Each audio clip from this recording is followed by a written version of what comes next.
ये first national conference है AIMIM party की और इसमें तकरीबन 16 राज्यों के हमारे पदाधिकारी, हमारे स्टेट प्रेसिडेंट्स, हमारे पूरे MLAs, MPs, MLCs ये सब यहाँ पर आए हुए हैं। कुछ ही देर के बाद ये कॉन्फ्रेंस यहाँ पे मीटिंग हॉल के अंदर यहाँ पे शुरू होने वाली है। यहाँ पे हम लोगों ने, चूंकि ये क्लोज डोर है तो इसमें सिर्फ state presidents, MLAs, MLCs, MPs रहेंगे। बेसिकली ये है कि MIM पार्टी अब पूरे देश भर में फैल चुकी है और बहुत अच्छा हमें रिस्पांस मिल रहा है। तो तमाम स्टेट प्रेसिडेंट्स को हम बुला के, MLAs को बुलाकर अपने अपने राज्यों की रिपोर्ट क्या है, इश्यूज क्या है, हम कैसे वहाँ पर पार्टी को और स्ट्रेंथन कर सकते हैं, ऑर्गेनाइजेशन सेटअप और कैसा मजबूत कर सकते हैं। तो एक कलेक्टिवली जो देश का जो माहौल है उसके ऊपर भी चर्चा करने के लिए यहाँ पर सभी इकट्ठा हुए हैं। तो this is the basic purpose of this national conference. ये प्रेस कॉन्फ्रेंस खत्म होते ही आप लोग यहाँ से जितनी जल्द चले जाएं, क्योंकि because we already late for the meeting.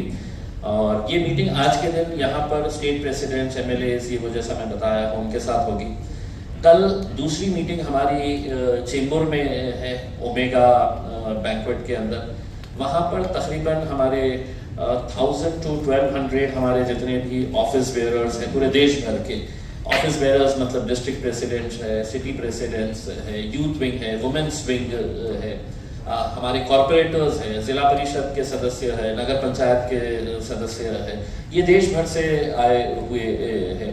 तो ये एंट्री भी बड़ी रिस्ट्रिक्टेड हमने किए है, because everybody wanted to come, सब जने आना चाहते थे उसमें, लेकिन हमने आई कार्ड दिया हुआ है। तो क्योंकि हम इसके ऊपर एक गंभीर चर्चा करना चाहते हैं। साइमल्टेनियसली हमारी सोशल मीडिया की टीम जो है, वो सोशल मीडिया की टीम का हमारे पास एक वर्कशॉप साइमल्टेनियसली चलेगा। इस मीटिंग के अंदर है तो हमारा ऑर्गेनाइजेशन सेटअप को कैसे मजबूत किया जा सकता है, इसके ऊपर एक वर्कशॉप रहेगा। So these are basically the issues जिसकी वजह से हम यहाँ पर इकट्ठा हुए हैं। तो थैंक यू वेरी मच। अब आप लोगों के जो भी दूसरा मुझसे ये है, और यकीनन आप लोग ये सवाल करेंगे और उसका जवाब मेरा देना ज़रूरी इस वजह से है कि मैं उस क्षेत्र से आता हूँ जहाँ पर सरकार ने कल एक नई छेड़ कर दी है कि हम औरंगाबाद शहर का नाम बदल दिए है करके। हमने हमेशा से ही इस तरह की जो सरकार की कोशिशें रह रही है कि किसी सड़क का नाम बदल दो, किसी बगीचे का नाम बदल दो, किसी रेलवे स्टेशन का, एयरपोर्ट का नाम बदल दो, शहरों के नाम बदल दो। तो ये मुद्दों का हमने पहले से ही विरोध किया है, और इसलिए किया है कि इतिहास अच्छा हो सकता है, इतिहास बुरा हो सकता है। आप इतिहास के पन्नों को किताबों से फाड़ सकते हैं, आप अपने बोर्ड को वहां से हटाकर अपना बोर्ड लगा सकते हैं, लेकिन इतिहास इतिहास है। औरंगाबाद शहर एक तारीखी शहर है, एक हिस्टोरिकल वर्ल्ड ओवर एक इम्पॉर्टेंट शहर है पूरी दुनिया के अंदर। पूरे वर्ल्ड में अगर 2 वर्ल्ड हेरिटेज मॉन्यूमेंट्स कहीं पर है तो वो हमारे औरंगाबाद के अंदर है। आप कितना कन्वीनियंटली है तो शहर का नाम बदल देते हैं, उसका रिपरकशंस, उसका इम्पैक्ट क्या होने वाला है, फाइनेंशियल इम्प्लीकेशन कितना होने वाला है। जो हमारे स्टूडेंट्स हजारों की संख्या के अंदर बाहर पढ़ने के लिए गए हैं, उनको अब कितनी दिक्कतों का सामना करना पड़ेगा, सारे डॉक्यूमेंट चेंज करने पड़ते हैं। तो ये सब चीज़ों को देखते हुए हम इसका विरोध पहले से भी करते आए हैं। हमने तो औरंगाबाद के अंदर एक भव्य मोर्चा भी निकाला था, and people from all cast, religion, सभी लोग उस मोर्चे के अंदर शामिल हुए थे, जिन्होंने ये कहा था कि नहीं, हमको औरंगाबाद शहर का नाम ही रखना है करके। आज सरकार के पास आंकड़े हैं, आज सरकार के पास नंबर्स है, हुकूमत है, तो एक तरीके से डिक्टेटरशिप हो गई है कि लोगों को कॉन्फिडेंस में लिए बिना, भाई मेरे शहर का फैसला मेरे शहर की जनता तय करेगी, ना कि मुंबई में बैठे हुए उद्धव ठाकरे साहब करेंगे, ना एकनाथ शिंदे साहब करेंगे, ना देवेंद्र फडणवीस साहब करेंगे। इसमें आप कम से कम आके हैं तो हमारी जनता से, औरंगाबाद में रहने वाले लोगों से, उनसे ये पूछिएगा। उसमें अब चूंकि नाम बदल चुके हैं आपने, तो मैं आपसे ये सवाल करना चाहूंगा कि आपने इस शहर के लिए, अब चूंकि इतने महान शख्सियत के नाम के ऊपर आपने ये किए हैं, तो कितने हजार करोड़ रुपए का पैकेज दे रहे हैं ताकि इस शहर को हम अंतर्राष्ट्रीय दर्जे का सबसे बेहतरीन शहर बना सके। मेरा ये सवाल सरकार से ये है कि अब चूंकि नाम बदलने का आपने फैसला ले ही लिया है, तो क्या जिस शहर के अंदर 8-8 दिन के बाद आज भी पानी मिलता है, वहां पर कल से हर रोज पानी मिलने वाला है? इसका जवाब दे दे देवेंद्र फडणवीस साहब। क्या जो मेरे जिले के अंदर शेतकरी आत्महत्या कर रहे हैं अब आत्महत्या नहीं करेंगे क्योंकि शहर का नाम बदल गया है? क्या मेरे शहर के जो बेरोजगार है, जो नौकरियों की तलाश के अंदर है, क्या उन्हें अब नौकरियां मिलने वाली है? इसका जवाब एकनाथ शिंदे साहब, उद्धव साहब दे दे करके उसको। जब आपके पास दिखाने के लिए कुछ नहीं रहता है तो इन्हीं मुद्दों को आप इमोशनल इश्यू बनाकर किस तरह से लोगों का मन डाइवर्ट करना है, ये सब साजिशें रची जाती है। हमने पहले भी इसका विरोध किया था, आगे भी जो लीगल तरीके से है वो लीगल तरीके से हमारा विरोध जारी रहेगा। ऑलरेडी ये मैटर हाई कोर्ट के अंदर है। आज सरकार जो एक मैटर सब जुडिस है उसके ऊपर फैसला ले लेती है, तो इसके जरिए सरकार ने एक मैसेज भी देने का काम किया है कि अब हम अदालतों को भी नहीं मानेंगे, हम अदालतों का भी नहीं सुनेंगे, हम फैसला करने वाले हैं करके। वरना ये मैटर जब तक अदालत इसके ऊपर फैसला नहीं सुनाती तो सरकार को कोई ऐसी जल्दबाजी नहीं थी कि करने के लिए, लेकिन इसके जरिए सरकार ने एक मैसेज भी देने का काम किया है कि हम सुप्रीम है, हम फैसला करेंगे, हम अदालतों को भी नहीं गिनने वाले हैं करके। So this is very unfortunate, we condemn this.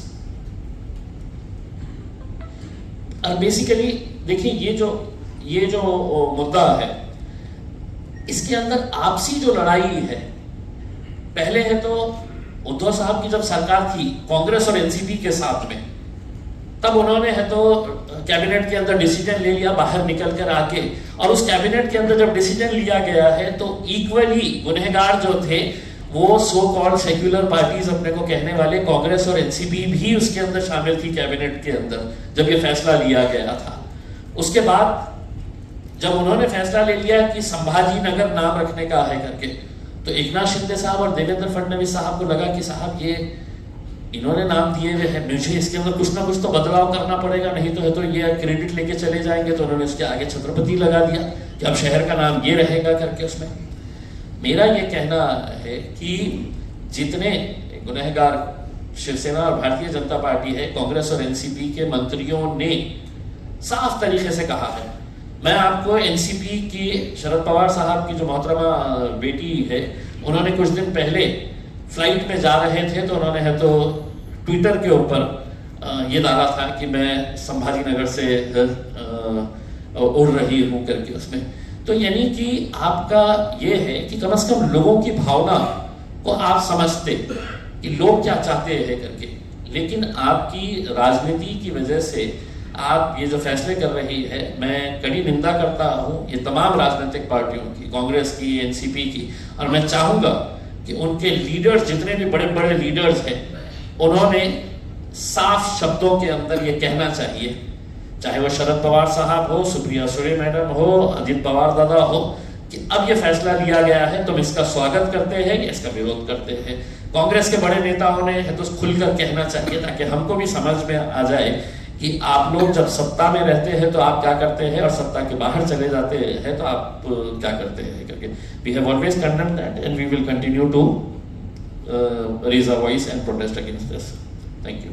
Sir एक प्रश्न होता तुम्हाला, जेव्हा एकनाथ शिंदे बाहेर पडले होते तेव्हा उद्धव ठाकरे यांनी देवेंद्र फडणवीसांना फोन केला होता की तुम्ही आता मुख्यमंत्री बना, पण फडणवीसांनी सांगितलं की आता ती वेळ निघून गेलेली आहे।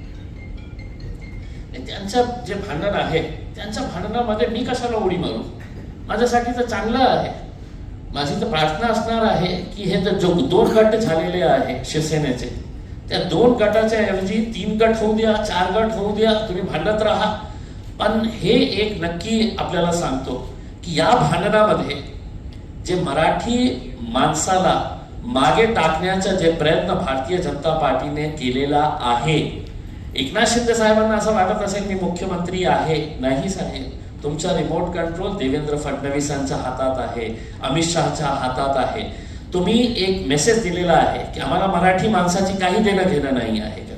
उद्धव ठाकरे साहेब जेव्हा आले होते सत्तेमध्ये फक्त कुर्सीसाठी काँग्रेस आणि राष्ट्रवादी काँग्रेस सोबत तुमचा जन्मच झाला होता, तुमच्या पार्टीचा जन्मच या मुद्द्यावर झाला होता की आम्ही काँग्रेस आणि राष्ट्रवादीचा विरोध करणार आहे म्हणून आम्ही शिवसेना स्थापित केलेली आहे। फक्त कुर्सीसाठी तुम्ही केलं, आणि आता एकनाथ शिंदे साहेब जे करत आहे ते मराठी माणसांच्या डोक्यावर गुजराती लोकांना कशा आणून तुम्ही बसवलेले आहे हे मराठी लोक कधी तुम्हाला माफ करणार नाही। ये बाकी के जो है सवाल अब ओवैसी साहब। अधिवेशन को लेके पहला राष्ट्रीय अधिवेशन क्या अपना वक्त भी मेरा वक्त भी बचाइए। और इम्तियाज साहब ने पूरी तफसील डिटेल आपको बता दिया है, तो उसको रिपीट मत करिए। अगर आपको कोई सवाल है तो उसको पूछ लीजिए। और कितना टाइम है? हाँ, तो आपके पास 15 मिनट है। 1 2 3 4 5 6 तो 20 सवाल आप पूछ सकते हैं मेरे से। तो मैं गिनूंगा, 20 सवाल के बाद मैं जवाब नहीं दूंगा। तो आप लोग अब आप डिसाइड कर लो। हाँ, विदाउट माइक चलिए 5 पकड़ लीजिए, 25 कर लीजिए। शुरू करिए, सवाल आपका है तो बोलिए। अधिवेशन का एजेंडा आप बता दीजिए, किन मुद्दों पर चर्चा करेंगे। नहीं, उसका जवाब ये है कि इम्तियाज साहब आपको डिटेल में बोल दिए, उसको रिपीट करना मेरे लिए आपके लिए फायदेमंद नहीं है। उस जो इम्तियाज साहब बोल चुके हैं वो और कल शाम में भी हमारा एक प्रेस कॉन्फ्रेंस होगा, उसमें जो हम डिसीजंस लिए, क्या रेजोल्यूशंस पास किए, क्या डिस्कशन हुआ, वो फिर हम आपके सामने रखेंगे। अफसर साहब, जिस तरीके से हम देख रहे हैं महाराष्ट्र की राजनीति में कई सारे समीकरण बदले हैं, चाहे सत्ता पक्ष की हो या विपक्ष की हो। तो पिछले चुनाव में आप वंचित बहुजन आघाड़ी के साथ थे, लेकिन इस बार वो घोषणा कर चुके हैं कि वो शिवसेना के साथ जा रहे हैं। तो आपके लिए ये जो नई बदली परिस्थिति है, इसमें आप किन नए लोगों को साथ में जोड़ने की कोशिश होगी, या फिर किस तरीके से उस वंचित बहुजन आघाड़ी से जो नुकसान होगा उनके जाने से उसकी भरपाई करेंगे आप? देखिए, एक बात तो मैं बताना चाहूंगा कि जब आइंदा साल लोकसभा के इलेक्शन होंगे, हम तो औरंगाबाद की पार्लियामेंट की सीट तो लड़ेंगे क्योंकि हमारा सिटिंग एमपी है, और इंशाअल्लाह ताला वो कामयाब भी होंगे। दूसरी बात ये कि और कितने लोकसभा की सीट हम लड़ेंगे, इसका नंबर इम्तियाज जलील साहब, हमारे जो प्रेसिडेंट है, working president doctor Gaffar Qadri साहब जो मेरे बाजू बैठे हैं, वो सब मिलकर तय करेंगे। किससे अलायंस होगा नहीं होगा ये आपको थोड़ा इंतजार करना पड़ेगा। इतना जल्दी डिटेल बताना सही नहीं होगा, मगर ये फैक्ट है जो आपके सामने में रख रहा हूँ। क्या फर्क पड़ेगा वंचित बहुजन आघाड़ी? आपका 2 सवाल हो, 3 हो गए। इसी सवाल में सर, उनके जाने से कितना फर्क पड़ेगा? नहीं, मैं उनको मुबारकबाद, वो जहाँ कहीं भी गए उनको मुबारकबाद। सर, आपने जुनैद नासिर के वो ट्वीट करके ये कहा है कि सरकार, हरियाणा सरकार की ही रजिस्टर्ड गाड़ी है और कहीं ना कहीं मुसलमानों को हिंसा का शिकार बनाया जा रहा है। कैसे देखते हैं, क्योंकि इसको लेकर सीधे तौर पर नाराजगी दिखाई गई। देखिए, जो बोलेरो गाड़ी का रिपोर्ट एक यंग जर्नलिस्ट जिसका नाम अलीशान है, उसने रिपोर्ट किया है विद वीडियो एविडेंस कि वो जो बोलेरो गाड़ी है उसको इस्तेमाल किया गया था जहां कहीं भी ये जो सो कॉल्ड गौ रक्षक टास्क फोर्स जो बना दिया गया है, वो लोगों पर आतंक फैलाते हैं, मारते हैं, पीटते हैं, उनको कपड़े उतार कर घसीटते ले जाकर उस हर जगह वो बोलेरो दिख रही है। और पुलिस ने भी ये कहा कि जुनैद को और नसीर को जिस गाड़ी में किडनैप किया गया था राजस्थान से और हरियाणा लाया गया था, वो यही गाड़ी थी। तो इससे ये साफ गवर्नमेंट की गाड़ी है, इससे साफ जाहिर होता है कि ये स्टेट वायलेंस है मुसलमानों के खिलाफ। और मोदी सरकार तो लैटरल एंट्री की बड़ी बातें आप लिखते हैं, तो ये गौरक्षक को भी लैटरल एंट्री दे दी कि आप सो कॉल्ड गौरक्षक कि आप जो चाहे करो, जिसको मारना है मारो, पीटना है पीटो, गोली चलाओ। और हद तो ये है कि वो जो ग्रुप है, वो जो पर्टिकुलर ग्रुप है, उनका यूट्यूब पे सिल्वर बटन है। मैं देश के प्रधानमंत्री से पूछना चाह रहा हूं कि जब आप मुख्यमंत्री थे तो आपके बारे में बीबीसी ने 2 पार्ट का एक वीडियो सीरीज डाला, तो आपने अंग्रेजों के बनाए हुए गुलामी के कानून को इस्तेमाल करते हुए उस पर बैन लगा दी यूट्यूब पर, फेसबुक पर। ये जो दंगाई है, ये जो टेररिस्ट है, टेररिज्म कर रहे हैं, उनका यूट्यूब से नहीं निकालते आप? क्यों नहीं निकालते? क्योंकि आपका एक पॉलिटिकल पर्पस सा हो रहा है। वो क्या है कि मुसलमानों के खिलाफ एक नफरत को पैदा करो। और बीजेपी और प्रधानमंत्री पसमानदा मुसलमानों की बात करती है। म्यो मुस्लिम क्या है बताओ? फिर ये म्यो मुस्लिम क्या है बताओ? जो आपके एस्पिरेशनल डिस्ट्रिक्ट प्रधानमंत्री ने बनाए, नंबर 1 बैकवर्ड डिस्ट्रिक्ट तो मेवात है। हर चीज से जो एसडीजी के इंडिकेटर से सबसे बैकवर्ड है इंडिया में। और जुनैद और नसीर का ये है कि राजस्थान की सरकार फौरन गोपालगढ़ की कंप्लेन जब दिया गया बॉर्डर को सील कर देती तो जुनैद नसीर जिंदा रहते। मौत हो गई मगर कोई नहीं जाते। कोई भारत जोड़ो पे पूरा भारत निकलता है और अलवर में एक रॉयल फैमिली की शादी में पूरे मौजूद, और अलवर से 1 घंटे के रास्ते पर घाटमिका है, कोई नहीं जाता वहां पर। और हद तो यह है कि उदयपुर में और एक और जगह पर एक ऐसे ही वायलेंस हुआ था जो कंडेमनेबल है। वहां पर सरकार ने 30-30 लाख रुपए 50 लाख रुपए गवर्नमेंट नौकरी दी। यहां पर बोल रहे हैं कि गवर्नमेंट के 3 स्कीम में 15 लाख देंगे। ये डिस्क्रिमिनेशन है भाई। जब मरते हैं तो आप घर को नहीं जाते, क्यों नहीं जाते? मैं अपनी स्पीच में कहा इसलिए नहीं जाते क्योंकि अगर कोई मुसलमान की लाश के सामने खड़े हो गए तो उनको वोट नहीं मिलेगा। सर इसी से जुड़ा हुआ है, आप राजस्थान का मुद्दा लगातार उठा रहे हैं। रिपीट मत करिए, आपका ही नुकसान होगा। पार्लियामेंट के घेराव का कॉल दिया गया कि अगर 15 दिन में इंसाफ नहीं मिलता तो पार्लियामेंट का घेराव देश भर के मुसलमान करेंगे, ऐसा तौकीर रजा जी ने कहा है। क्या आप देखिए, आप मेरी पार्टी का पूछिए, मेरी पार्टी का जवाब हम दे सकते हैं। अब हर एक का जवाब तो मैं ही नहीं दे सकता हूं ना। आपने एक चीज बोला था कि शिवसेना के 2 से 4, 4 से 10 होने दो या बीजेपी के होने दो, उसका फायदा आपको होगा। लेकिन यहाँ अब जहाँ एमआईएम ताकतवर है, फाइट अच्छा सा दिया है, वहाँ कांग्रेस का लॉस हुआ है। कहाँ हुआ है? कांग्रेस कहाँ पे बताइए? अभी औरंगाबाद की कहाँ? औरंगाबाद से 21 साल से शिवसेना का एमपी था ना। आप जर्नलिस्ट रह के सब बात नहीं करना मेरे भाई। सुनो, अब आप रात के 3 बजे मेरे को उठा के सवाल करेंगे तो मैं ऑटो प्ले पे आ जाता हूं। तो सुनो, आप देखो कांग्रेस का एक बहस में अपन बहस नहीं करेंगे। आप वो फेमस एंकर मत बन जाओ 9 बजे की तरह। तो आप ये सुनिए, राहुल गांधी कैसा हारे? मेरी वजह से हारे। आप सुनो, मेरी वजह से हारे राहुल गांधी। हारे ना, हार गए मान लिए ना। अरे राहुल गांधी इलेक्शन की बात, अरे इलेक्शन में हारे ना, चलो आगे। जिंदगी में नहीं हारे। वो तो मेरे को नहीं मालूम, वो आप बोलेंगे। नहीं, मैं नहीं बोल सकता। तो हारे हार गए। अब वो 186 लोकसभा सीट्स पर कांग्रेस बीजेपी लड़ी, सिर्फ 186, कोई नहीं था। अनफॉर्चुनेटली मैं नहीं था। तब भी खाली 16 सीट जीती 2019 में। मैं जिम्मेदार हूं। कब तक आप ये बात करेंगे? हम लड़ेंगे और जो कोई भी वंचित समाज पे जुल्म करेगा लड़ेंगे, जीतेंगे, हराएंगे भी उनको। ये अब सुन लीजिए, ये डेमोक्रेसी है, कोई तानाशाही नहीं है। ये जो एंटाइटलमेंट की पॉलिटिक्स की बात करते हैं ना, उनको लगता है कि ये क्यों आ रहे हैं लोग। अरे भाई, वो राजा रजवाड़े खत्म हो चुके हैं। ये जमहूरियत है, लोकशाही है। आप मेरे को रोक नहीं सकते। हम लड़ेंगे। हमारा संविधान इस बात का अर्थ किया है। जहां कहीं भी हम लड़ रहे, यूपी की बात करते, कितने सीट कांग्रेस लड़ी यूपी में? बोलो भाई, 400। बीएसपी लड़ी 400। ये सवाल उनसे नहीं किया जाता। क्यों नहीं किया जाता भाई? क्योंकि उन मुसलमान नहीं है। ये प्रॉब्लम है।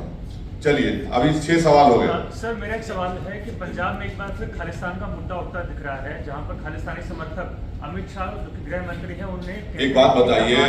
हाँ, मैं जानता हूं। एक बात बताइए, अगर वो भाषा, वो वर्ड्स अगर मजलिस का एक छोटा मेंबर दे देता तो आप लोग तो अब तक उसकी एक नहीं 25 शादी कर दी होते टीवी चैनल के ऊपर। नहीं करे आपने। और बीजेपी भी बड़ी उसको उर्दू में एक वर्ड है माने खैज, खामोशी। माने खैज खामोशी बीजेपी की है। ये समझ में नहीं आ रहा उनको क्या चल रहा है वहां पर। और तीसरा, कल आए थे ना छोटा रिचार्ज मुंबई में, उनसे पूछ लेते आप क्या हो रहा है। तो उनकी सरकार है, मेरी सरकार तो नहीं है ना। उनको भी पूछ लेते हैं। सर उनका तो ये कहना था, भगवत मान का ये कहना था कि पंजाब में लॉ एंड ऑर्डर मेंटेन है। हाँ बिल्कुल है, बिल्कुल है। क्या आप सरकार पे सवाल उठा रहे हैं? नहीं बिल्कुल है, मैं भी कह रहा हूँ बिल्कुल है, दिख रहा है ना हमारे को। थोड़ा बहुत हम उतने उनसे छोटा रिचार्ज की तरह उतना हमको दिमाग नहीं है, मगर थोड़ा तो दिख रहा है हमको क्या हो रहा है। इतना तो हम देखिए, MIM पार्टी तो इतना तो पॉलिटिकल सेंस है हमारे को, हम ये बोल सकते हैं कि बारिश कब होने वाली है। हम हवाओं में सूंघकर मिट्टी की खुशबू, मिट्टी आने के बाद हम नहीं बोलते कि बारिश होने वाली है, हम ये जरूर बोलेंगे बारिश होने वाली है। सर आगे क्या कार्रवाई की मांग करेंगे? हाँ completed, it is complete. Sir एक सवाल है, वैसे दो सवाल है, लेकिन पहला सवाल ये है कि जिस तरीके से आप लोग आपने जिक्र किया कि डेमोक्रेसी है, हाँ? जिस तरीके से आपने बोला कि यहाँ पर डेमोक्रेसी है, तानाशाही नहीं है, हाँ। तो इसी से जुड़ा सवाल ये है कि जिस तरीके से आपने देखा शिवसेना के बारे में जो हुआ, इलेक्शन कमीशन ने जो डिसीजन दिया, तोड़ मोड़ पर जो भाजपा ने सरकार बनाई शिंदे के साथ में, हाँ। लेकिन बाद में जो इलेक्शन कमीशन ने जो डिसीजन दिया, बिल्कुल। जो चुनाव चिन्ह था वो चला गया। हाँ। क्या इलेक्शन के कमीशन के निर्णय के ऊपर आप किस तरीके से देखते हैं? ये पहला सवाल। और दूसरा सवाल ये है, हाँ, बोलिए दूसरा सर। सवाल ये है कि आपने देखा कि कल उद्धव ठाकरे से अरविंद केजरीवाल मिले, जैसे कि सब लोग अभी बोल रहे हैं कि छोटी छोटी रीजनल पार्टियां एक साथ आकर अच्छा। बीजेपी से लड़नी चाहिए, तो आपका एजेंडा क्या है? सबसे पहली बात तो ये बताइए, आपका सवाल ये भी होना चाहिए था, अगर आपका इख्तियार है, कि बिहार में मेरे 4 MLA को तोड़ दिए कांग्रेस राजद, वो अच्छा काम था क्या? बोलो, आपको पूछना चाहिए था। जब यहां गलत हुआ तो वहां सही हुआ क्या?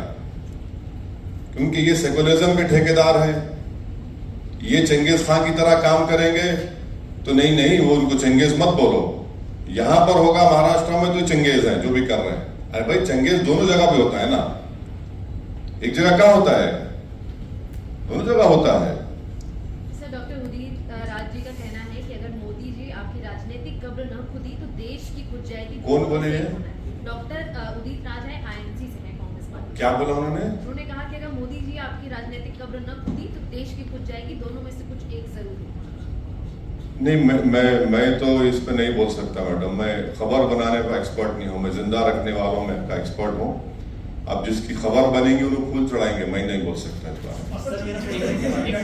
बात हो रही है नहीं, दोनों दिया मैं।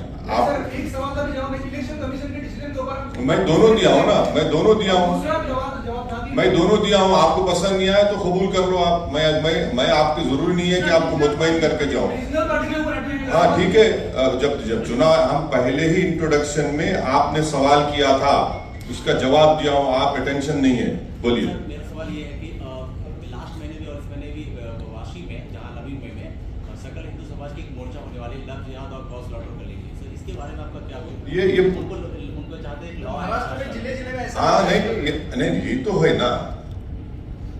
इम्तियाज साहब ने बोला कि शेतकारी संगठन के लोग वो जो किसान खुदकुशी कर रहे, उस पर कोई धरना प्रदर्शन नहीं होगा। नौजवानों का बेरोजगारी उनका मुकद्दर बन चुका, उस पर कोई बात नहीं करेंगे।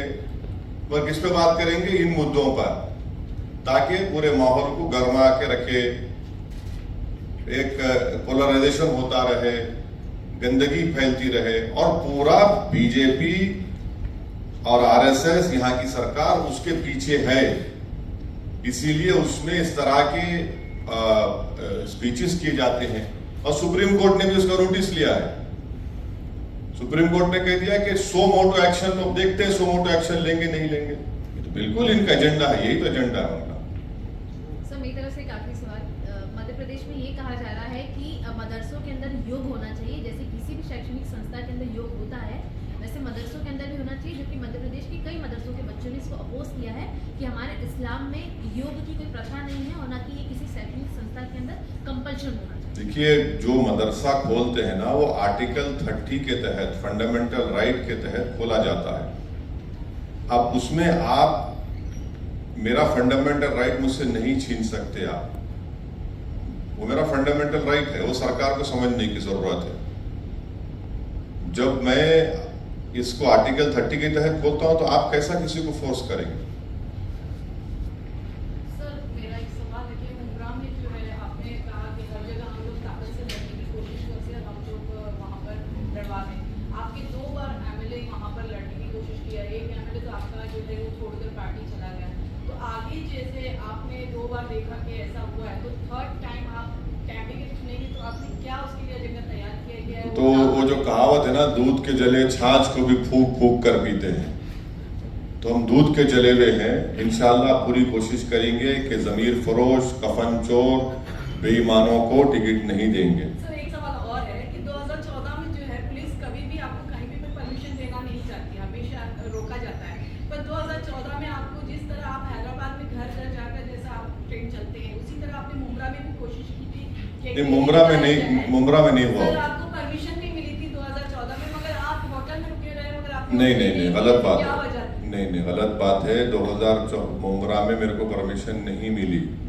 अगर मिलती तो मैं बराबर आता।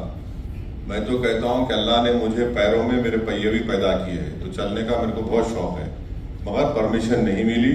और जब मिलेंगी इंशाल्लाह मिलेंगी, मैं जाऊंगा ना। अभी तो हम इसीलिए मुंब्रा में ही कर रहे हैं सब चीजें, क्योंकि एक महाशय हैं, उनको बहुत आसमान पे उड़ते रहते हैं, वो समझते हैं कि कुछ भी कर लेंगे, भी हम करेंगे। सर जी, संयुक्त विपक्ष की बात होगी, जो नहीं ऑपरेशन की बात पे क्या कहना आपको? संबंधित डिमांड किया है हिंदू परिषद और बजरंग दल बैन होना चाहिए। कौन? आईएमसी। हाँ, आईएमसी क्या आईएमसी क्या है? आईएफसी क्या है? इतिहाद मिल्लत कौंसिल। मैं नहीं जानता कौन सा ऑर्गेनाइजेशन है। अरे उनसे पूछ लो भाई, मेरे को क्यों पूछते? मेरा असद जी 2024 के लिए संयुक्त विपक्ष की जो बातचीत हो रही है, उसमें आप कितनी संभावना देखते हैं, या फिर आप किस तरफ खड़े हैं? अच्छा, आप उनसे बात करा दीजिए ना हमारी। आप हम चलो, मैं आपको इख्तियार दे रहा हूँ, चलो बात करो। आपको भी देता हूँ मैं। आपको संभावना नहीं, आपको देता हूँ जिम्मेदारी। चलिए बात कराइए ना, हम तो बहुत बात करा दीजिए। आप मैं तो बोलो बात करा दीजिए। अब वो बात नहीं करके आप लोग चलाते, वो टीम फुला टीम ऐसा टीम, अरे वो बात करा दो ना। सर ठीक है सर लेकिन एक सवाल उससे जुड़ा हुआ एक सवाल है, आप उसका जवाब नहीं देना चाहते, लेकिन ये जवाब तो दे दीजिए कि अगर रीजनल पार्टी एक साथ आती है तो क्या बीजेपी को टक्कर दे सकेगी? क्या अगले चुनाव में? एक बात सुनिए, एक बात सुनिए। तेलंगाना में 2014, 2018 के असेंबली इलेक्शन में बीजेपी कैसा हार रही वहां पे, आपको सोचना पड़ेगा। 2014, 2018 में बीजेपी को हरा दिए, बीजेपी नहीं जीती वहां पर। अब इस साल दिसंबर में होंगे, नहीं जीतेगी बीजेपी इंशाल्लाह तेलंगाना में। इसका क्रेडिट थोड़ा तो हमको दो। आटे में जितना नमक डाल उतना तो क्रेडिट दो मेरे को, इतना तो दिल बड़ा कर लो, उतना तो दो। नहीं, आपको नहीं बोल रहा हूं, मैंने आपको क्यों बोलूंगा? मेरा आप मेरे दुश्मन है क्या पर्सनल? आप जर्नलिस्ट है, अपना काम कर रहे हैं आप। सर मेरा सवाल होगा कि शिवसेना टूटने के बाद कई सारे जो पार्टियां हैं वो उद्धव ठाकरे के पास पहुंच रही हैं। आप भी मुंबई पहुंचे, कितनी पार्टियां हैं जो उनके पास पहुंच रही हैं, उद्धव ठाकरे से मुलाकात करने पहुंच रही हैं? कल आम आदमी पार्टी पहुंची, उससे पहले सपा पहुंची थी, तो क्या आप वैसे भी पहुंचने वाले हैं उद्धव ठाकरे से मुलाकात करने? सिंपैथी है? नहीं सर, मैं क्यों पहुंचूंगा? मैं जनता के दरवाजे पर पहुंचूंगा। मैं गरीब के घर पे जाऊंगा, मैं जुनैद नासिर के घर पे जाऊंगा। विशालगढ़ में जो परसों दरगाह के सामने शिवरात्रि के दिन जो पटाखे दरगाह की तरफ मारे गए, मैं उस दरगाह के पास जाऊंगा। जिस पे जुल्म हो रहा है उसके पास जाऊंगा मैं। और जो लोग खामोश बैठे हुए हैं वो क्या बोलेंगे फिर? वो तो बोलना चाहिए ना उन लोगों को, कुछ नहीं बोलते। देखते हैं क्या आपका क्या सवाल था? आपके घर पर हमला किया गया दिल्ली में, उससे हाँ। पहले गोलियां चलाई गई थी, आपको लग रहा है लगातार आपको? ऐसा है ना, ये नामर्द लोग हैं, इनको हिम्मत नहीं है, तो इनको लगता है कि मेरे घर पे आके तो पत्थर मारेंगे। मैं इन लोगों से बोलूंगा कि बेटा नेक्स्ट टाइम जब तुम आएंगे मेरे को बोल के आना, मैं रहूंगा घर पे, जब पत्थर मार के दिखाओ। अरे क्या है ये? अच्छा, आपको मालूम कि मेरे जैसा ये कैमरा है ना, ये कैमरा, वो दीवार, उधर दिल्ली पुलिस का हेडक्वार्टर है, बाजू मेरा neighbour election commission of India है। वो क्या हो रहा है? ये एक हाई सिक्योरिटी जोन में 4 मर्तबा हो चुका है और ये तमाशा देख रहे हैं। तो इससे आपको समझ में, आप देश देख रहा है इन चीजों को।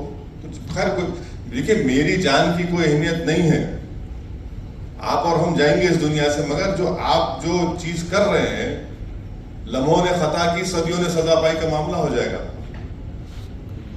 हो गया सर एक ही है नहीं बात नहीं सर लास्ट प्लीज अधिवेशन के बारे में आपके जो हो गया अधिवेशन का बोल आपको बोल दिया ना शुरू में बोल दे अधिवेशन नहीं सर वो आप सुन लो चाहे तो जवाब दे दो नहीं कर दे सर उत्तर प्रदेश में मायावती ने एक अलग फंडा यूज किया कि गणेश नहीं हाथी है क्योंकि वो जो बीएसपी है एक टिपिकल समाज का पार्टी है ऐसा उसमें एक स्टैम्प लगा था लेकिन जो उन्होंने एक नया फंडा इख्तियार किया कि हाथी नहीं गणेश है वो जीत गई अभी उसके बाद जो हुआ सो हुआ तो एमआईएम भी यहाँ पर या पूरे देश में कुछ ऐसा करने वाली है क्या सोचा नहीं बहुत कुछ सोचे हम अपने आपको क्यों बोलेंगे ये तो आप अपनी वैचारिक धारा को चेंज करने वाले नहीं आपको क्यों बोलेंगे जब बोलना है बोलेंगे अभी क्या जल्दी है हमारे जरिए तो हाँ आपके जरिए से ही फैलाएंगे फिक्र मत करिए